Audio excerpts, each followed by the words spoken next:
All right. If you watch this defending from this Chelsea team, from these Chelsea defenders, Chaloba and Tosin, it's clearly telling us that this team, this club needs to sign proper defenders. It is clear that Chelsea, they have to sign defenders, top class defenders, if they want to compete for the league. If they want to win the league, if they want to win the Champions League, if they want to compete for these big titles, they have to make sure they sort the defend by signing proper defenders. Because these players, for me, they are not good enough to compete. They're not good enough because for me, I feel like the biggest problem that Chelsea have now is the defend. You see some people talking about the goalkeeper. They are saying the goalkeeper is not good. Yes, I think Sanchez is not up to the level as well. It's not a world-class goalkeeper in terms of the club. Chelsea, as a Chelsea for me, they are supposed to have the best players. For me, just as they have had the best goalkeepers before, like Peter Cech, Thibaut Courtois, the top defenders like John Terry, Carvalho, these kind of players. That's what I think a club like Chelsea should be. They should be, getting those kind of quality. But I feel like the biggest problem now for Chelsea now is the defend. I don't think they are good enough. They are not consistent enough. They can play well in a few games, but in the long run, they are not consistent enough to carry this team, to carry this club, to win those big trophies. And for me, that's the biggest problem because this defending, if it were proper defenders, there's no way Sunderland were supposed to score. There's no way. This is 2-on-1, two defenders on one striker. And they couldn't deal with the striker. Now for me, I feel like this goal for me that Chelsea conceded is on Chaluba for me, more on Chaluba. Because I feel like Tosin for me has done his job in terms of making sure that the striker did not shoot at the goalkeeper. In terms of, engaging the striker and making sure the striker did not shoot on the goalkeeper. What was Chaluba standing? Why is he standing there? What is he doing there? Those times he was there standing, for me, he was supposed to engage the striker as well. Because the striker was just standing there waiting to see who he will pass the ball to. Because there's no way he will go through Tosin because Tosin has blocked that side. So for me, Chaluba was supposed to engage the striker as well and pinch the ball from him, or at least block the passing lane that the striker will pass the ball to, which Chaluba did not. And then what happened? The striker passed the ball to a player. No one was with the player. Obviously, Rhys James was returning back. Caicedo was returning back. And those players that were returning back, they have their men already. They have their players, the Sunderland players that were engaging as well. But Chaluba wasn't with anyone. So that's why for me, before those players were started, returning back, Chaluba was supposed to engage the striker for me. That's what I think he was supposed to do.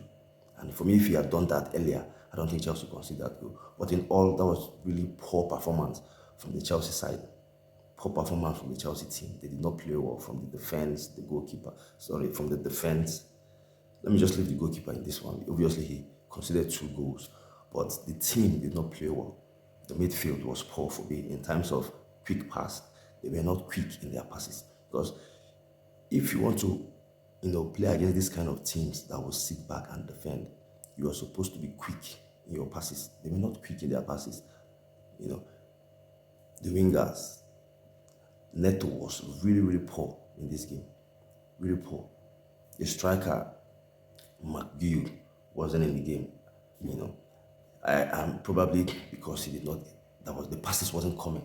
That's why I'm saying the midfield. For me, it was more on the midfield because they were not giving those quick passes. They were not giving those quick passes. And Joao Pedro was poor. Obviously, he has been poor in a couple of games, but this game he was really poor. Joao Pedro, he was really, really poor. Obviously, he was playing as a number 10. In this game, he was really, really poor in this game. But for them to lose this game against Sunderland was even more embarrassing. If you can't win, at least do not lose, even at home, playing at Stamford Bridge, and then you're losing the game against Sunderland. This is a game that every Chelsea fans would think Chelsea should win, or Chelsea will win. But then for Chelsea to lose this game, it's even more embarrassing for me. So yeah, I feel like this team, the biggest problem that Chelsea have, they have to sort that defend. They have to sort the defense. In terms of scoring goals, I think they can score goals. They can score goals because for me, playing against these kind of teams, the game plan will be score first and then score early. If you can score first and score early, it's easier because the other team will have to come out to look for goal. They can't defend anymore because they are losing. And that's exactly what Chelsea did. They scored early through Garnacho. And then for me, after the goal, they were not really controlling the game the way I would want in terms of making sure that Sunderland doesn't get the ball. Because if you don't want the team to score, then you have to make sure they don't get the ball. Because if they get the ball, they will as well create opportunities. And that was what they did. They create opportunity through set pieces. And this Chelsea team, they have been struggling with set pieces. This equalizing goal from Sunderland, set pieces, throwing. The goal that Chelsea conceded against Brentford that made it 2-2, that minute that Brentford equalized, set pieces, throwing again. That is the problem. These players, the defense, they can't even deal with set pieces. So that is the problem, that I feel like this Chelsea team is facing as well. They are struggling with set pieces. So for me, like I said, if they are playing against this kind of teams that will sit back and defend, sometimes it's difficult to play against this kind of teams, especially, when they can't give those, quick passes. And obviously, I feel like this game they miss Kopama because Kopama is one player that have that eye for those true passes that can give those killer passes. It's clear that we're missing Kopama. Because I feel like this is the kind of game that you need that special player to do things. So for me, yeah, disappointing performance from the Chelsea team. Really, really disappointing. So your thoughts, your opinion, on the game. Which of these players do you think is at fault for this second goal for Sunderland? Because some people are saying it's on Tosin. People are saying it's on Tosin, but for me, I don't think it's on Tosin. I think it's more on Chaloba. I feel like he was supposed, to engage the Sunderland striker. So your thoughts, your opinion, you let me know.